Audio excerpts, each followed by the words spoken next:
Yes. Hello everyone. So today we are discussing a question on spiral wires. Okay. So you are having a spiral wire which is kept in a fluctuating magnetic field, and then they are asking you to find out the EMF induced or the current like that. So let us start with that.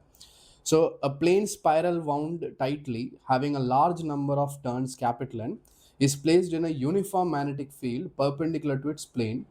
The outer radius of the spiral turn is equal to small a. The magnetic field varies with time given by this equation. Calculate the amplitude of the EMF induced in the spiral. So they have given capital N number of turns are there, and the total radius of the spiral is a. The magnetic induction, that is in field they're giving, is b naught sine omega t, and they're interested in finding the amplitude of the EMF induced.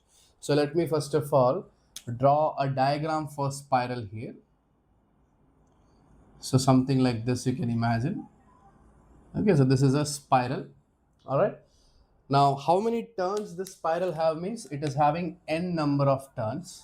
And what is the radius of the spiral totally means? Let us say this is the radius, and this in the question they are giving it as A. And magnetic field in this region is given as B is equals to B naught sine omega t, where B naught and omega both are constants. And they're interested in for us to find out the EMF's amplitude. Okay, that's what the question is. So if you think about it, uh, EMF depends on the radius, right?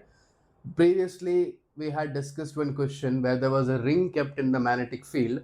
At that time also, we calculated EMF at a particular radius, we calculated current at particular radius, and then we integrated for finding the total current in that question. In this case also, if you want to find out the total EMF, first you should be finding the EMF at a particular radius. So what I do for that is I'll go at a particular distance r, I'll consider a ring. Okay, this ring should be having some thickness. So let us say the thickness of this ring is dr. So this is the thickness of the ring, and this thickness is, let's say, dr, like this. Now, there will be some flux associated in this region, right? So that flux would be, we can say, the flux associated in that region is B into A, where cos theta has become 0, the normal drill it is. Okay, now B value is coming out to be how much? It will become magnetic field given in the question, B naught sine omega t. Okay, and then there is also area. So what's the area associated in this region? That will be pi r square. This is the area. So this is the flux. So if you want to find out the EMF, the dE, that's nothing but d phi by dt. Again, negative sign I'm not considering. Okay, so this will become b naught pi r square. This value is d by dt of sine omega t, differentiation. So that will give me b naught pi r square omega cos omega t. This has become my EMF induced in the small region. But that's not sufficient, right? I need to find out the total EMF. So here is the important part of what was about a spiral. If you remember how I drew the spiral, in that the important thing was I started from the center, and the same wire is being curled with increasing number of, or increasing value of radius. So what is happening is it is the same wire which is having the EMF. So on same wire, if you are having different EMF values, don't you think that is like a cell connected in series? So basically, if you want to find out a total EMF, you should be adding all that, right? But here we have also done one small mistake, if you think about, because they gave the total number of turns in the spiral to be capital N. The thickness that we have taken, we have no idea how much is the number of turns available there.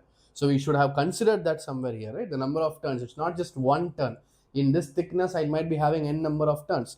So let me talk about how many turns will I be having in this equation, or in that shaded part. So that can be found out as, um, let's think in this way. Number of turns totally is capital N. That number of turns is located in how much length? It is located in the radius of A. correct? In that much radius you are having that. So can I say the number of turns per unit radius or per unit thickness is n by a, and how much thickness are we having in our calculation? It is a dr. So this is the number of turns available in my equation. Let me call this as one n dash.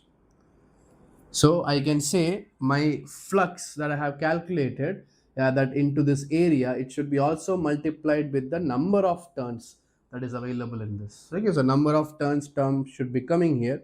It should be one n dash, and here also I'm adding that same n dash. So what is that n dash value finally? N dash value would be dE is equals to n dash is n by a times b naught pi r square omega cos omega t times dr. That dr also has come. So this is the EMF induced in that one ring of thickness dr. Like the total EMF, if I want, I have to integrate it. Integration of the total. Integration of this small EMF would be giving me the total. I told you the reason. Reason is because each ring that I am considering is basically connected in series, because the entire spiral is made up of one wire. So on that same wire, I am having EMFs at different radiuses. So basically I have to add all that EMF. They're all connected in series. Okay. So this would become integration of all the things which are constant. You can take it out.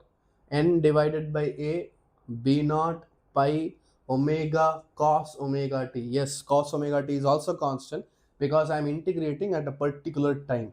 So at a particular time, those things are constant. The only variable right now is r square dr.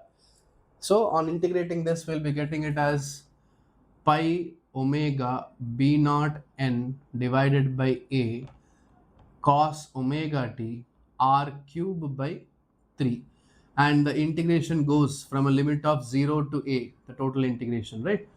Okay, so this should give me an answer of finally pi omega b naught n by a cos omega t and then a cube by 3. So one a gets cancelled and we'll be getting pi omega epsilon naught n a square by 3 times of cos omega t.